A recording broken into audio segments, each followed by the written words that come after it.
Peace, Sage. Peace, Capsaicin.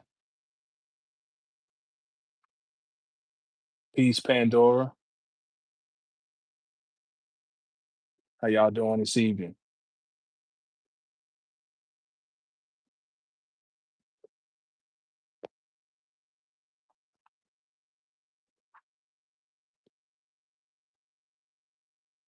Peace, Curves of Cosmos.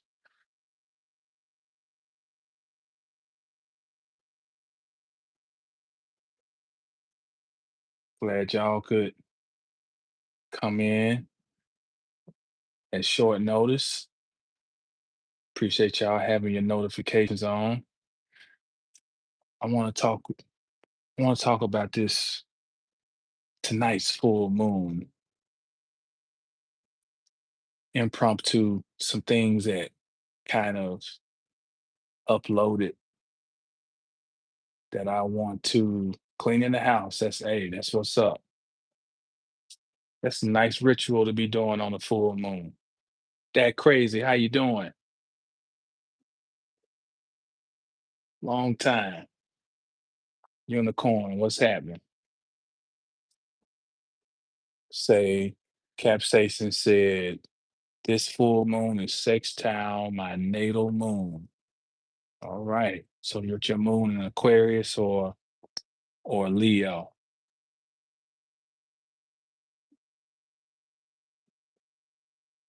So I wanna think about some oh Gemini. Okay, all right. What I say Leo, that'd be a trine. My bad. I'm slipping. All right, Gemini moon. All right. A need, a need for socialization and a need for knowledge, a need to learn. Curve said, conjunct my natal north node. Ooh, conjunct your natal north node. Mm, okay. So if we go by the standard interpretation, are you being beckoned, the beckoning call towards destiny with this full moon? You know, that almost kind of leads right into my ponderances around this full moon. Can y'all hear me? It's not my normal setup, but I feel like I want to take it back to the way I used to do my lives 8, 9 years ago. So we're gonna get right into it. I titled this "The Full Moon in Aries. What is a self? What is a self? Because um,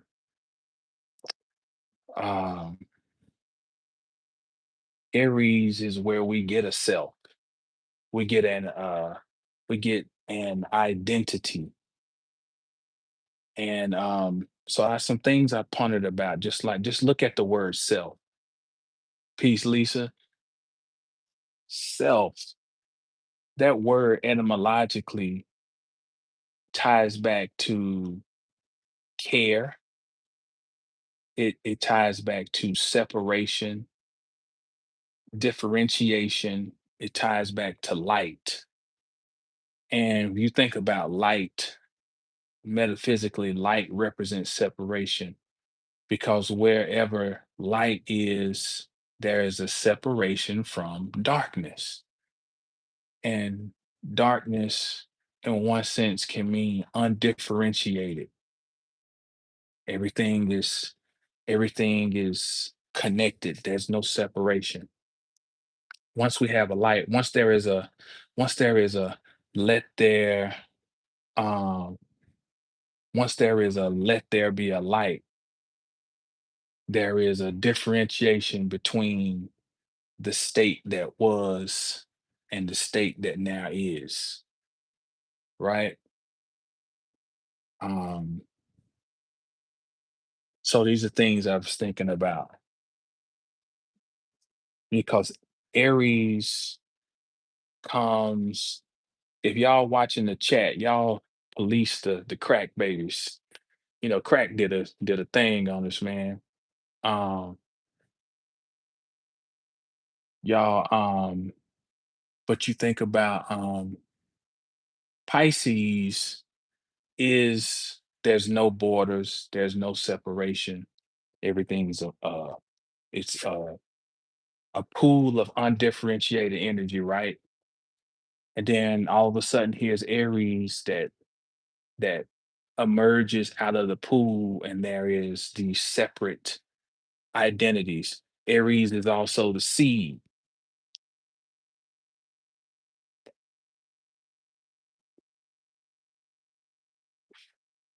right? So Aries as the seed. If you don't have a seed, you don't have the you don't have the finalization of the play, right? You don't get to see the conflict resolved. You don't get to see the duel between the protagonist and the antagonist. You don't get to see all of those great dramatic thematic themes played out if there is not the first emergence of a self. Um, and I'm speaking of this, of course, I'm speaking metaphorically, right? But I'm speaking about the real reality of things that the Kabbalion says that the mind is all and all is mental. So that everything then is occurring in a mind. We are all occurring within a mind. We are all projections. We are all players and actors in a divine play, right? Is not to diminish or to take away from the participation in the play. The realization that it's a play does not make it any less significant, right? Um, we're all projections. None of this is real. In essence, we're not real. Peace, God, science. We're not real, but we are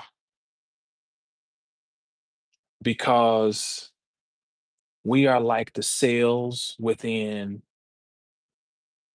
this this grand vessel, right? And each cell has a job to do, even though they are projections of the mind of the vessel. They still have an important part. Now I know I might sound like I ain't making sense, but just stick with me. So it's a play, right?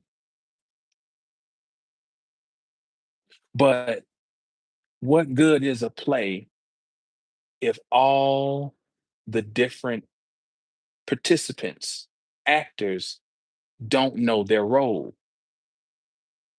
Aries defines the role of every participant in the play, right? My son is they doing this Frozen play at school, and he's gonna be Kristoff in the play. So they had to audition. Some people are just gonna be background, or what the young folk now call NPCs, non-player characters. You're just there to fill up the space. But then some players are gonna be they're gonna have speaking roles. In this reality, we'll walk this fine line between realizing we're in a play, in a production, but also realizing at the same time that we need to not be an NPC. We need to actually figure out what our role will be in the play, and we need to learn all the context around the character. We need to understand the lines.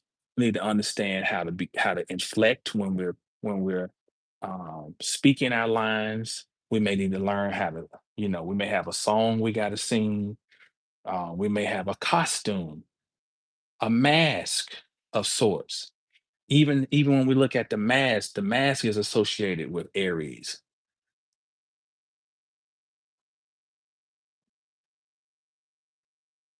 because Aries is associated with the personality, where the word personality comes from the word mask, where we get the word mascara. But when we even look at the mask, it's deeper than just some superficial covering. The mask is what allows us to interface between worlds. In cultural ritual, the wearing of the mask allows the participants to invite spirit from beyond to imbue the reality within which one is participating, the 3D world. The mask is the interface, just like this screen is the interface, right? So we're trying to give everything context. Aries is not superficial energy as sometimes it is presented through just basic astrology. Oh, it's your personality. It is who you think you are. It's more than that. It's the seed. It's the coding of the seed. It's the shape of the seed. All of those things are necessary because they're carrying the essence. Aries carries the essence of the whole drama. You must know first what your role is going to be and how you play your role. Ah, Capsaicin said the spark. It is the spark. Mhm.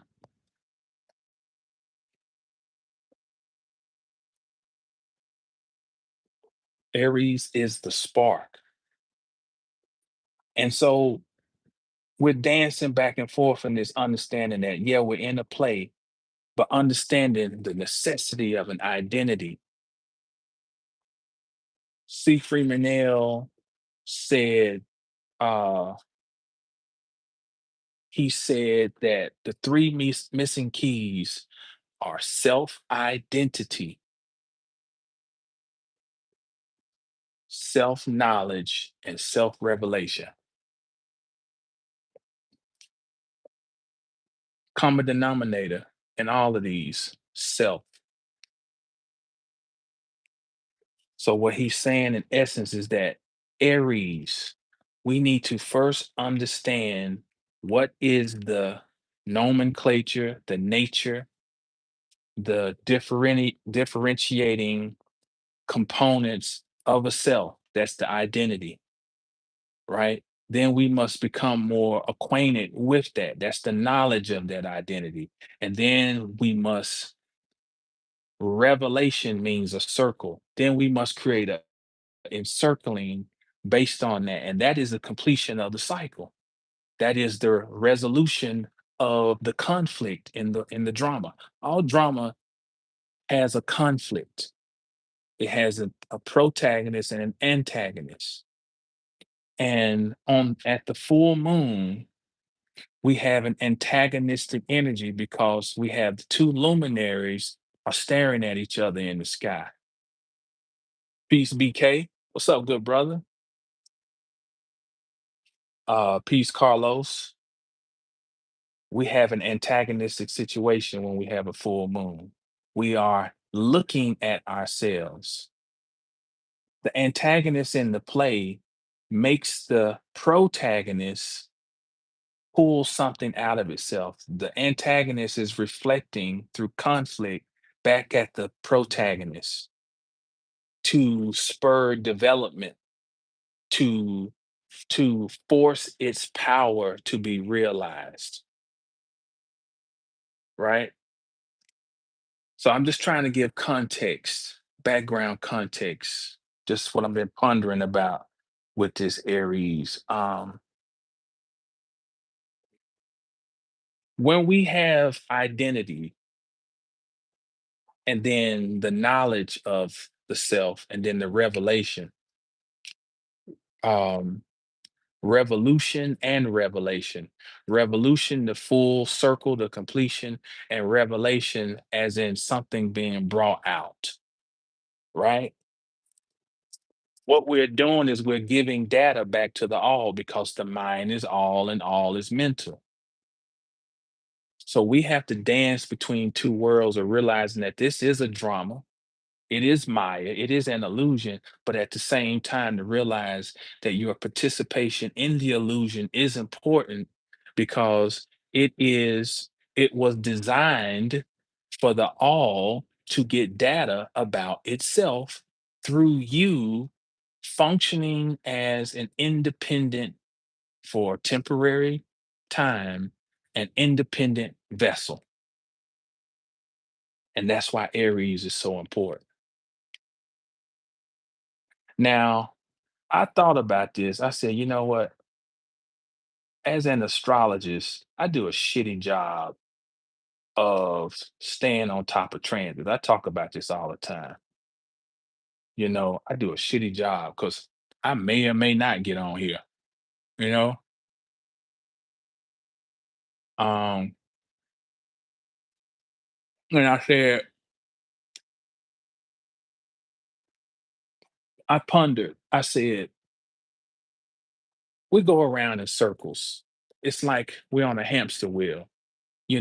You got to talk about the new moon. You got to talk about the full moon. You got to talk about, oh, this is squaring that. And oh, we got to try it. Here's an opportunity. And it's like we're just on a hamster wheel. And for a moment, I was a little jaded. And I thought, hey, hold on.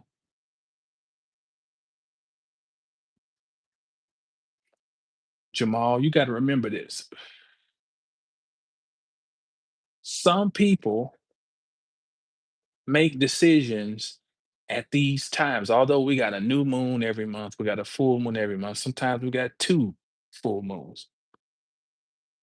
But some people make decisions at these times that are going to impact the time continuum, you know, negatively or positively. Because in this reality, because we are dealing with waves, we're not dealing with particles. At the core, we're dealing with waves. All reality, this reality and beyond, it is waves. And what we do at a particular moment creates timelines where there's an infinite potential of outcomes, infinite. And how we handle each incremental moment is determining an outcome. So, although here's what's so ill about our participation in this play, it's not like a typical play where the script is already written. We are truly method actors. We get into this character and we write the play as we go. That's the difference between any other production and this particular production we live in that we're calling life. We are writing the script as we go. And then that reminded me why it's important to, you know, to uh, encapsulate these moments. Okay, BK, so can you explain waves?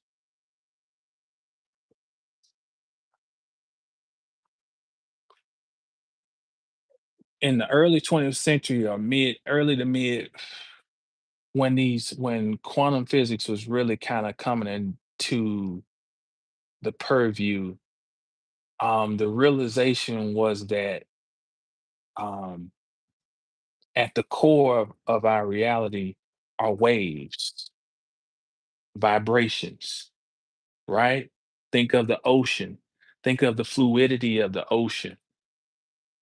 The mechanized view we've had about life is from a particle perspective that everything is solid. See all this solid stuff around me, we then that becomes our idea of what reality is. Look at our cells. We see ourselves as a solid state, but really they are just the organization of wave patterns that underneath all this is vibration, which is what soul is. It's frequency, it's oscillation, it's movement. All of it explained in the Kabbalion, you know, um, the seven the seven axioms of the Kabbalion, the law of vibration. Everything is moving. So what the quantum physicists, they did an experiment, the split test, right? They fired these particles, and when they observed through a slit, and when they observed it, the particles went straight ahead. When they were not observing, the particles broke up and moved in all these crazy patterns, wave patterns. So what they discovered is when we are observing, things crystallize. When we are not, they move in their true fashion, which is waves, which it can make um these patterns that don't make sense. They don't have any limitation. They can go around, they can go through, they can, you know, and so underneath all of this, basically it's just saying it's vibration or it's energy, right? Um Now I'm trying to make sure I wrote me some little trigger notes, make sure I don't forget some of these little points I want to bring out. So, which is why every moment in time is so important because there's infinite potential for outcome. You know what I mean? Infinite, infinite possibilities.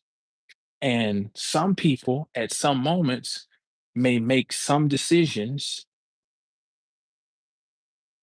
that will impact the outcome of the story and them not being in realization of the 64,000 foot perspective, the grand perspective.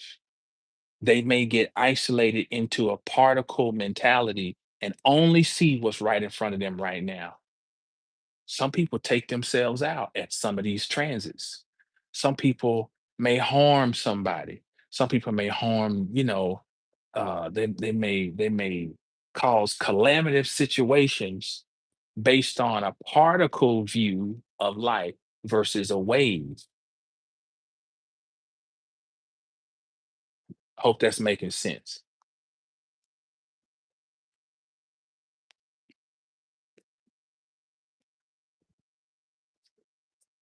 And this leads me into the discussion of this full moon. This full moon to me is a quiz. This full moon is a quiz because we had Neptune make its first ingress into Aries at the beginning of the year, right?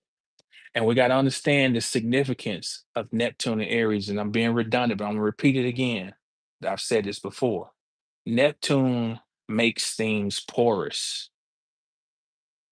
Neptune reminds us that we are waves and we're not actually particles. So it makes us more porous and more susceptible to the vibrational patterns of everybody, right? Saturn made its ingress into Aries in the spring, and Saturn solidifies and coagulates. Saturn slows things down. Saturn crystallizes. So we got two energies that, in essence, are antithetical to each other. Neptune, no boundaries. Saturn is boundaries. So we've been having to figure out this year, how do we set boundaries? At the same time understanding that we impact the entire reality based on our individual journey or based on the role we play. Now, the danger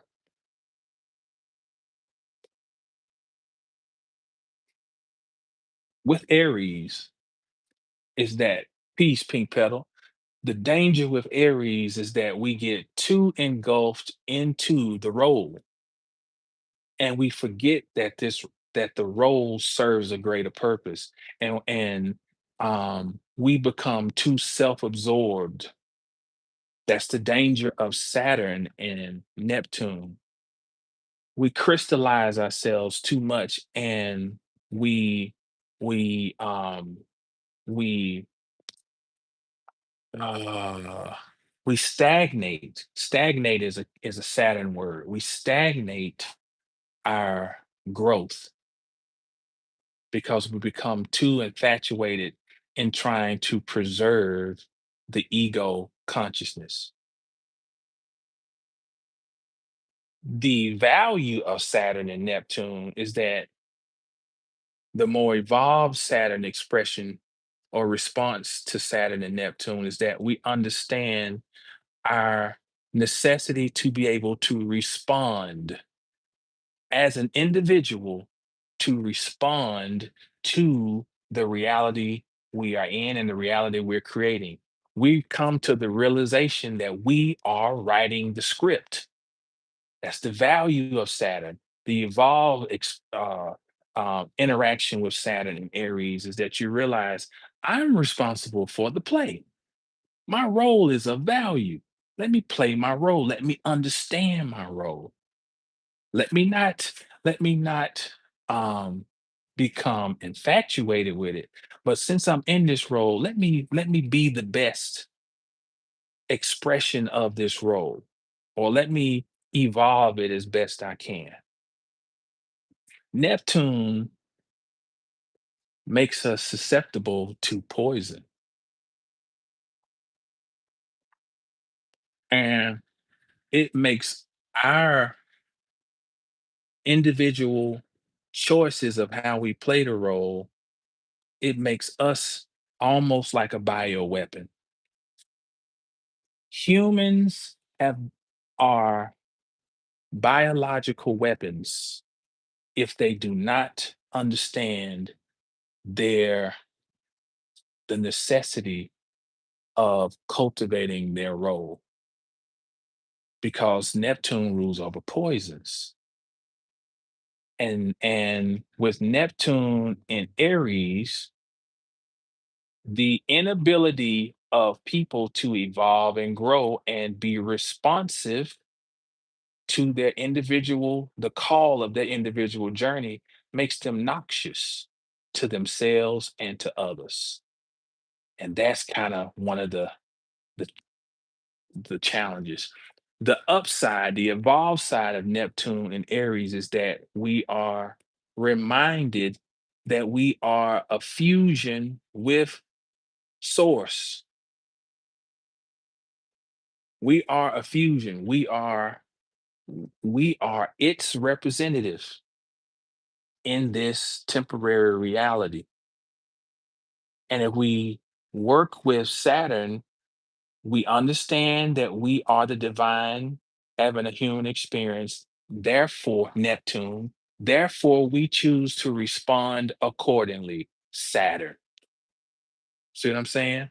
So this full moon is a quiz around how we have chosen to work with the commingling of the energies of Saturn and Neptune in Aries.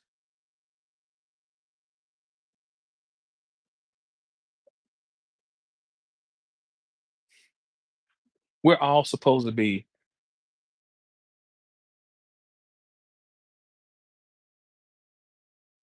need to the idea recalibrate half of who we that's what we're supposed to be doing.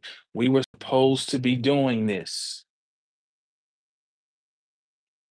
And this full moon could be of sorts a quiz, a check-in to see, hey, what have you done with yourself over these last 6 months?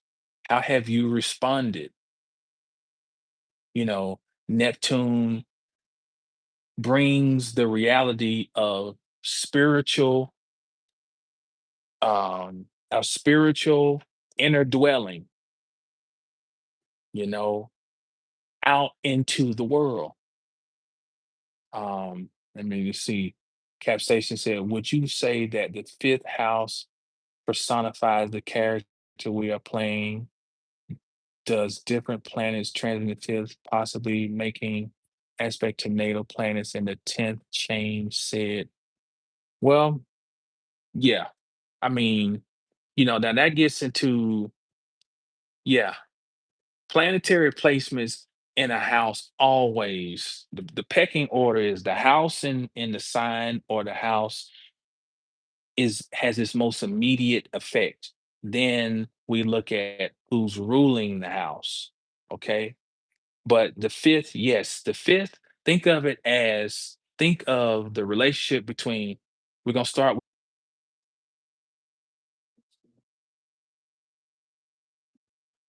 mic check. 1, 2. If you can see me or hear me, give me a one, please.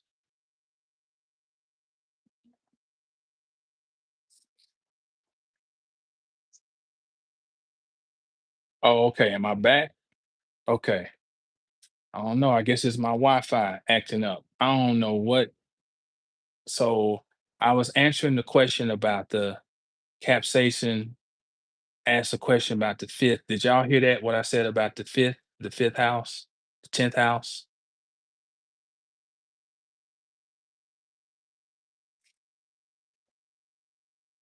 Am I still on?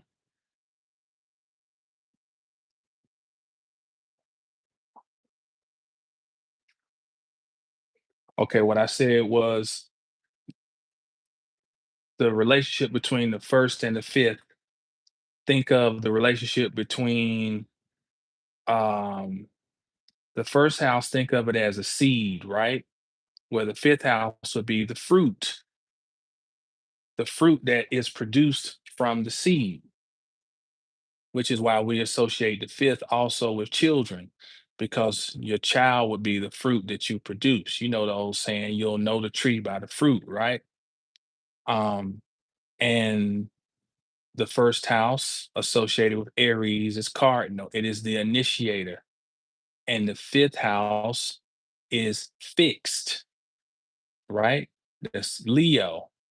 So it is where we have an effort that has been initiated and it has resulted in something that is solidified, i.e., fruit, i.e., a child, i.e., love. That's the fifth house as well. You can't even entertain love until you have a self, right? Now, we know that the sun rules Leo and the sun is exalted in Aries because the sun is rising. Now, the 10th house is, we typically associate the 10th house with one of the key words we use is career. Well, career etymologically means chariot of the sun, chariot of the sun. So the 10th house is where you bring the sun up to the world stage to be seen in the public sphere. And it is where your light will be solidified in the annals of time in the 10th house. Okay. Um, so getting back, this full moon then is allowing us to, we're getting a cosmic quiz. And this cosmic quiz is saying, hey, the focus has been on you. And this is a continuing journey because before the North Node was in Pisces, where was it at? It was in Aries, right? You're welcome, Capsaicin. So we've been in this doing this work. We've been working on ourselves. We've supposed to be working on ourselves over the last couple of years. Um, this is just a continuation because we're talking about waves. Don't think particle, think waves. These things are moving like this. They're overlapping each other and the journey continues. So this is a quiz because the two luminaries are sitting in the sky looking at each other, and they're bringing up to the surface the the quality of the work that has been initiated. Full moons are not just about um we know full moons bring pressure because our the water in us rises, okay? The tides rise. But that doesn't necessarily mean something negative, because if the work initiated was sufficient, the full moon brings to the fore the nature of the work that you've been doing, and you get a glimpse of what is to come, right? You also get a chance to see whether you have been stumbling. That's what a quiz is for. A quiz is like, this is not the final exam, it's a check-in. Hey, your professor told you, this is what you need to be taking notes on right here. Were you taking notes? You had homework to do. Did you do your homework? You were supposed to read chapters 1 and 2 in the textbook. Did you read them? You get quizzed on those because it is a chance for you to test your comprehension of the knowledge and the curriculum up to this point. Now we get a test coming up when when Saturn and Neptune arrive back in Aries, and they are conjunct around the 14th of February next year.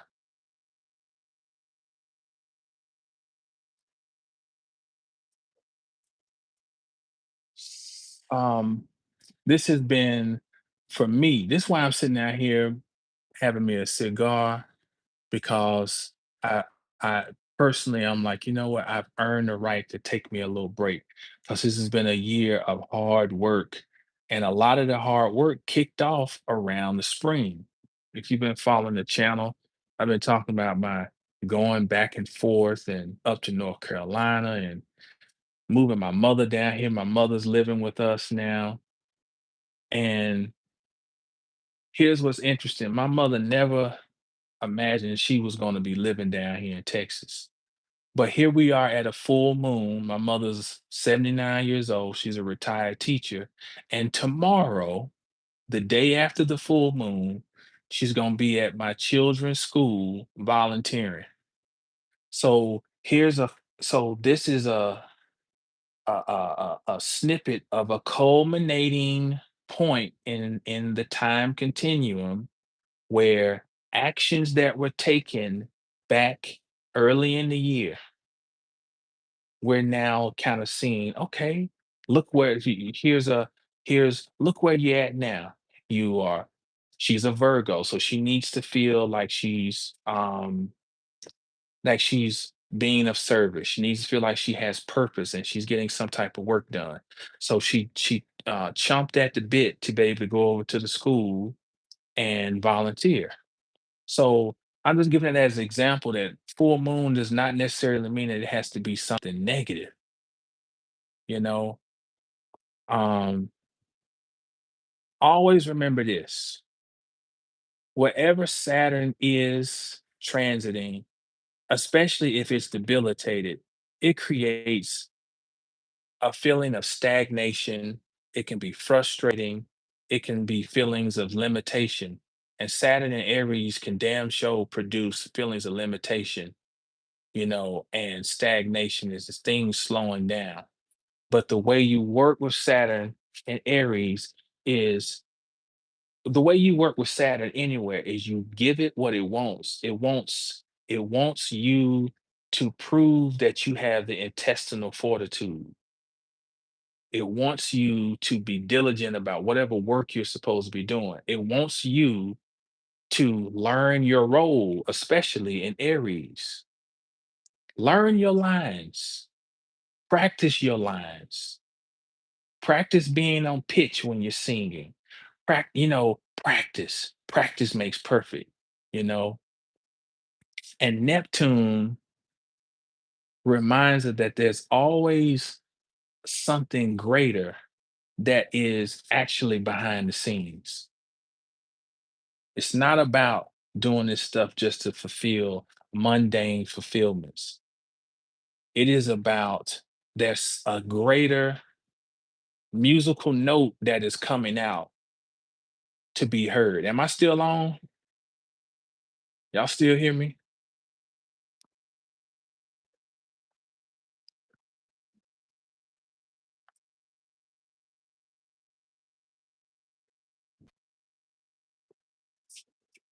Okay, good. Thank you. Hold on.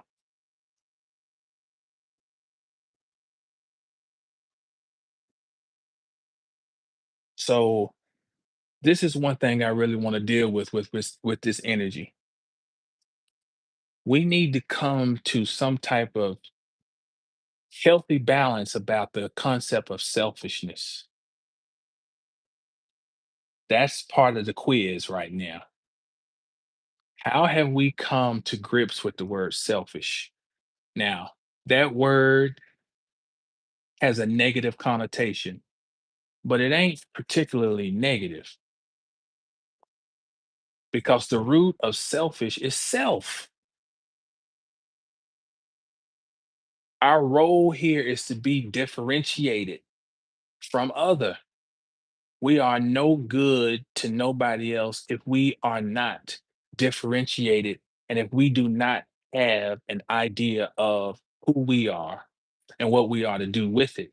So we part of our quiz is testing us on how have we danced with the energy of selfishness. There is the childish idea of selfishness. And the childish idea is that with especially with Saturn and Aries is that I got to protect me and I got to do whatever I got to do to protect and preserve me, right? And I am going to resist the push and the prodding to grow up. And so all my efforts are going to be centered around making sure that I got to get me. That's the negative, right? The positive selfishness, if you will, is the ability to create necessary boundaries, understanding that if I allow too much of my energy to leak, understanding the porousness that is afoot with Neptune in Aries, then I have nothing to offer because I have not established the protection of me, the development of me. We need boundaries to make sure that there is a me that exists to carry out the greater work. It is a realization of a greater mission that first is predicated on me establishing the boundaries of me to differentiate myself. I hope I'm making sense. I know it might sound contradictory, but y'all, I think my audience is sharp. I think y'all picking up what I'm putting down. You know, um, the the selfishness is the ability to block out that which does not apply to me. Thank you, Tiffany. Thank you, MC. Um, uh, if it don't apply to me, it don't apply. That's the healthy selfishness. I am not going to take on energy that I do not give the green light to inhabit my space. That's the healthy selfishness. And that's part of our test. That means you got to sit back and watch some people suffer because if you, that's right, pick your battles. If because everyone chooses how they're going to play their part. And some people choose to play as unevolved, spiritually unevolved, attention seeking, um, avoidant of responsibility, avoidant of the work, not just physical work, but the spiritual work, the avoidance of it.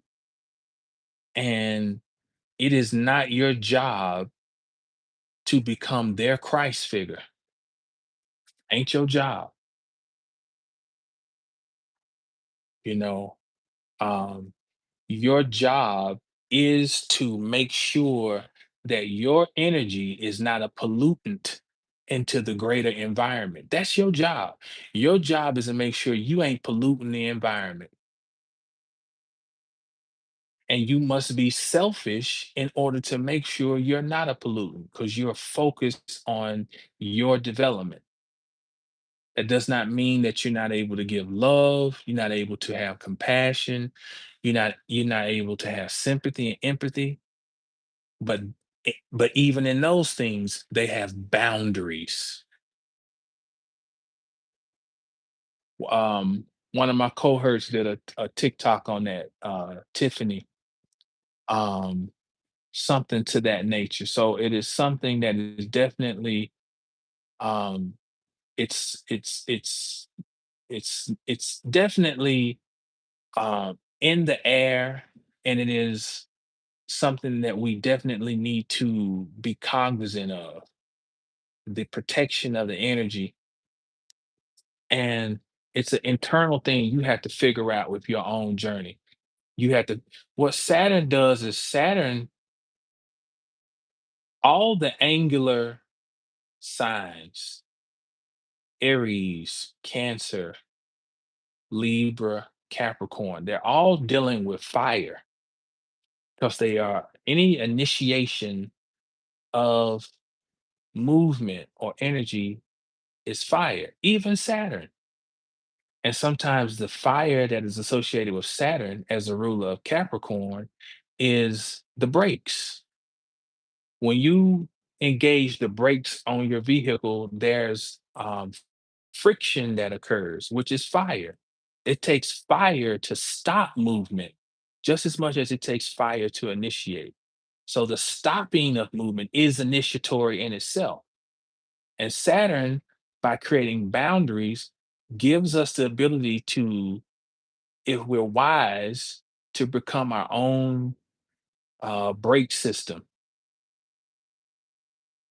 I'm not doing that. I'm not engaging in that. I say, no, you're not gonna, that's not my agenda. You're not gonna force that agenda on me. Nah, healthy selfishness. I think what else did I want to talk? I think that was the main thing I wanted um to highlight. Oh, another thing to keep in mind too. This full moon is being received by and this full moon is being received by a Mars that is a tactician. So by traditional standards, Mars rules Aries and Scorpio. Mars in Scorpio is a different type of beast than Mars in Aries. Mars in Aries, let's go to war just for the sake of going to war, because I'm trying to emerge, right? Mars in Scorpio is exact. Um, it is precise. Mars rules over the scalpel in Scorpio. It rules over just bullets, knives, swords in Aries. Just, you know, back in the day when we go to the club and you had some fool just want to come out and just start busting in the parking lot because he mad, just busting up in the air. That's Mars and Aries. Mars and Scorpio is sit and watch somebody that you got an issue with, and you study their daily activities, and you plan for like 6 months. You watch them.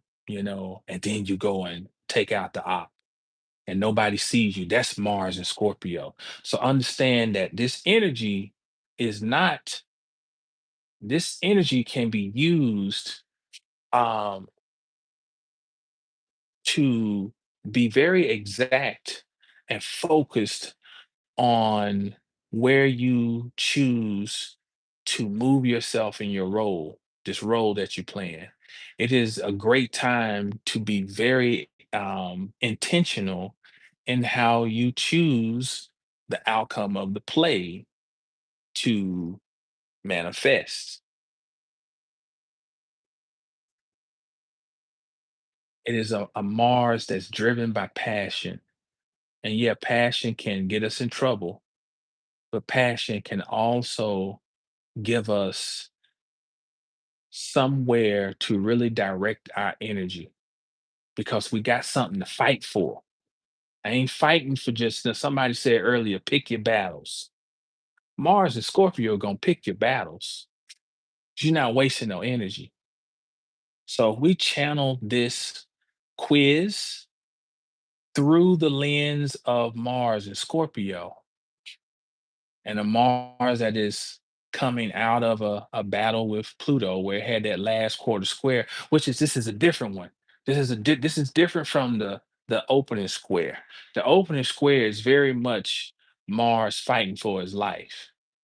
The closing square in this dance that Mars has had with Pluto since 2024.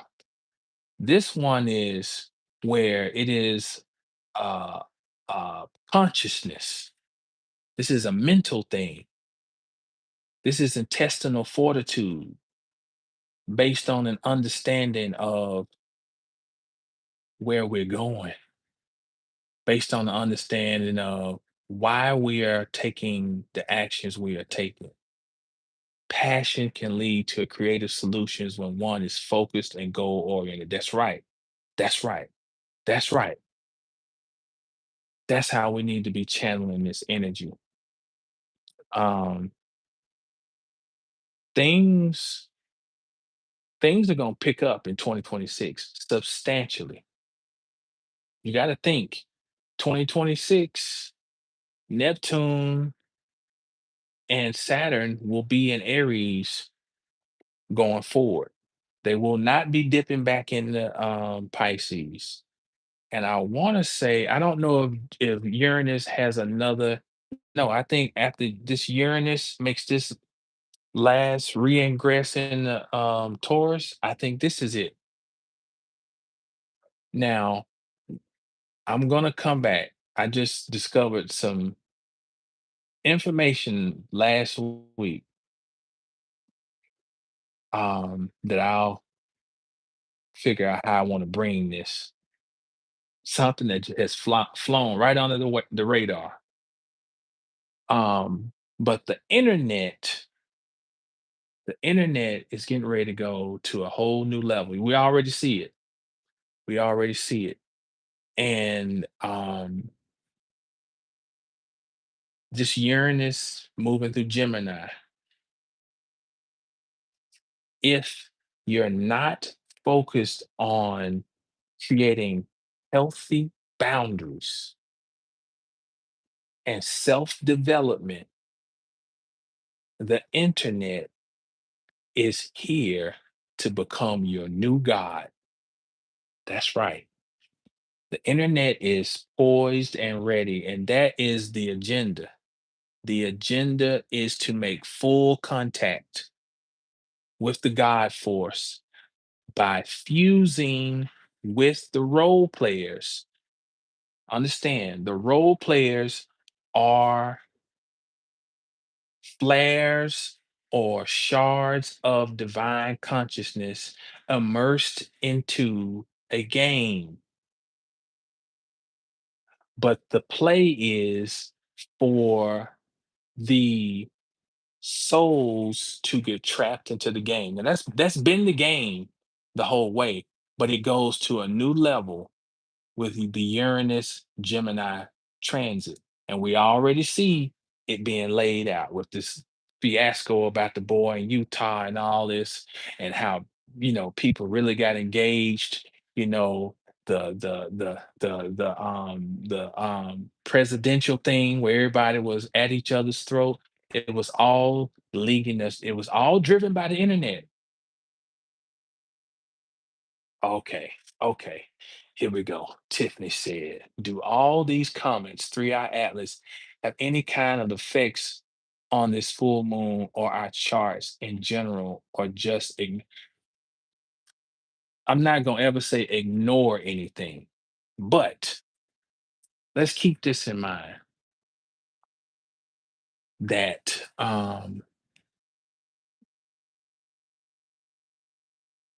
the outer space that we are looking at is a mirror of the inner space. And sometimes we got to remember, in the grand scheme, there is nothing coming to save us or that's going to change our reality. Everything is working from the inside out. And maybe the greatest hustle may be to draw the attention outwardly because let's just be honest, a lot of times we are still looking for a savior. Don't take this as I'm not saying that this thing is, I'm saying I don't know, but I do know this. I do know that the inner drives the ship, not the outer. And whatever is coming from the inside out. And if we're seeing, and if something does legitimately come from the outside, it's coming from inside of you and it's being reflected out there. And I stand on that. Even what's the old saying? The stars don't compel, they impel. They don't, they don't, they create scenarios, but the way these scenarios play out is still driven by the reality of the inner world.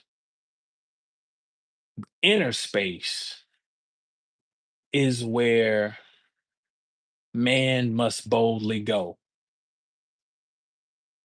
So that's just from my little humble perspective, sitting here in Texas. Um, what are you doing? What power are you discovering? And when we get deeper into understanding truly what quantum physics is telling us, and we think about the realization of non-locality. Non-locality means that once two particles, if you will, share the same space, they are forever quantumly entangled. So if we come from the stars and we are stars, then anything they do is mirroring us, good or bad. And this even ties into our health, wellness, all of this. The things that I've discovered this year, the things that I'm working on, some of the things we are in possession of right now, I eagerly await the time when I can tell you all about it. Um, but it all ties into what I'm talking about right now. We're standing at the cusp of a great awakening. Um,